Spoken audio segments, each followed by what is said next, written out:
সালোয়ার কিভাবে সেলাই করবেন এবং রাবার লাগাবেন। তো আপনারা কাপড়টা 4 ভাঁজে ভাঁজ করে নেবেন। নেওয়ার পরে কাপড়টা সুন্দরভাবে সমান করে দিবেন এবং আমি রাবারের জন্য উপরে 1.5 থেকে 2 ইঞ্চি বাড়তি রাখছি। এরপরে লম্বার মাপ নিয়েছি আমি 38 ইঞ্চি এবং হাইয়ের জন্য আমি 15.5 ইঞ্চি রাখছি। নিচের দাগে আপনি সমানভাবে মার্জিন টেনে নেবেন। এরপরে হাইয়ের এখানে 15.5 ইঞ্চি রাখলাম এবং পায়ের মুখ দিলাম 13 ইঞ্চি। দেওয়ার পরে শেপ কাট দিয়ে সুন্দরভাবে এবং মার্জিন টেনে নেবেন এবং আপনার সেলাইয়ের বাড়তি যতটুকু লাগে আপনি বাড়তি কাপড়টা রেখে দিবেন। তো আমি বাড়তি কাপড়টা রেখে দিলাম এবং রাবারের জন্য 1.5 থেকে 2 ইঞ্চি কাপড় রাখলাম।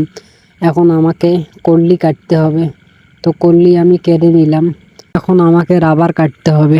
রাবার আমি 23 ইঞ্চি কাটছি। এখন আমার কাটিং করা হয়ে গেল। এখন আমি সেলাই করব। তো দেখুন, আমি প্রথমে রাবারটি আগে সেলাই করে নিলাম। 2টা সেলাই দিয়ে নেবেন রাবারটা যেন খুলে না যায়। তো এখন নিচের ভাঁজ 1 ইঞ্চি ভাঁজ করে নেবেন। নেওয়ার পরে যেহেতু আমি এটি প্লাজো কাট সেলাই করব, খুবই সহজ নিয়মে আপনাদেরকে দেখানোর চেষ্টা করতেছি। নিচে 1 ইঞ্চি চ্যাপটা সেলাই করে নেবেন এবং সেলাইটি অবশ্যই যেন সোজা হয়ে যায়। তো দেখুন, আমার একটা পার্ট সেলাই হয়ে গেল, আর একটা পা আমি সেলাই করতেছি। তো প্রথমে আপনারা হাত দিয়ে ভাঙে নেবেন, একটু ভাঙার পরে 1 ইঞ্চি চ্যাপটা সেলাই করে নেবেন।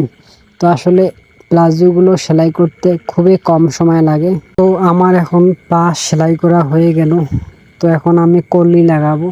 অনেকে আছে কলি ঠিক রকম জয়েন দিতে পারে না, প্যাচ লেগে থাকে। তো দেখুন আমি কিভাবে একটি কলি লাগালাম। এখন দ্বিতীয় কলিটা কিভাবে আপনারা লাগাবেন। প্রথমে আমার কলি জয়েন দেওয়া হয়ে গেল। এখন আমি দ্বিতীয় যে পার্টটা সেটা কলি সহ জয়েন দিব। তো আমি আপনাদেরকে যেভাবে দেখাই, আমার মনে হয় না অন্য কেউ আপনাদেরকে ওইভাবে দেখাবে। তো এত সহজ নিয়মে দেওয়ার পরও যদি আপনারা শিখতে না পারেন, তাহলে আমার জন্য দুঃখজনক বিষয়। আর একটা বিষয়, আপনারা আপনাদের টাইমলাইনে শেয়ার করে রাখবেন।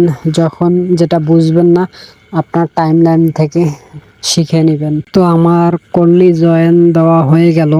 এখন আমি পায়ের মুখ সেলাই করব। অবশ্যই পায়ের মুখ আপনারা 20 ইঞ্চি মাপ দিয়ে সেলাই করবেন।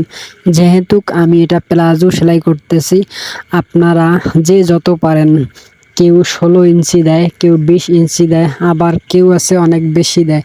তো যার যতটুকু প্রয়োজন আপনারা ঠিক ততটুকু মাপ দিয়ে লুজ করে বানিয়ে নিতে পারেন। তো দেখুন আমি 2টা পা সমান করে নিলাম। তো সমান অবশ্যই করতে হবে, যদি আবার বড় ছোট হয় কাস্টমার কিন্তু আপনার কাছে আবারও নিয়ে আসবে। তো আমার পায়ের মুখ এবং হাই সেলাই করা শেষ হয়ে গেল। এখন আমি সালোয়ারটি উল্টে নিলাম। তো উল্টে নেওয়ার পরে অবশ্যই আপনি যে রাবার লাগাবেন, রাবার লাগানোর জন্য একটি সিঙ্গেল সেলাই করে পাকা করে নেবেন। তাহলে আপনার রাবারটি লাগাইতে অনেক সুবিধা হবে। তো দেখুন আমি প্রথমে একটি সিঙ্গেল সেলাই করে নিলাম। তো আমার সিঙ্গেল সেলাই করা শেষ হয়ে গেল। এখন আমি রাবারটি কিভাবে লাগাই তো আপনারা দেখুন।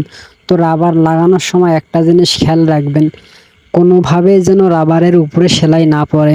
যদি রাবারের উপরে সেলাই দেন তাহলে কিন্তু রাবারটা বাড়বে না।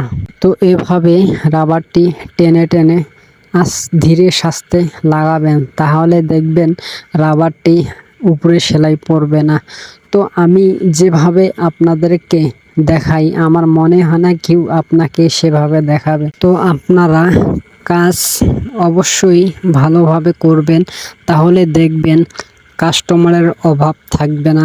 তো দেখুন আমি কত নিখুঁতভাবে কাজটি করার চেষ্টা করতেছি এবং রাবারটি লাগাইতে অবশ্যই একটু সময় দিবেন, কারণ রাবারের উপরে যদি আপনার সেলাই পড়ে তখন কিন্তু রাবারটা বাড়বে না, তখন আপনাকে আবার সেলাই খুলতে হবে। এই কারণে আপনাকে খুবই ধীরে গতিতে কাজ করতে হবে। তো দেখুন আমি কিভাবে রাবারটি দূরে সরে সরে নিয়ে সেলাই। রাবারটি লাগানো হয়ে গেলে আপনাকে টেনে টেনে রাবারটি সমানভাবে সরানো লাগবে।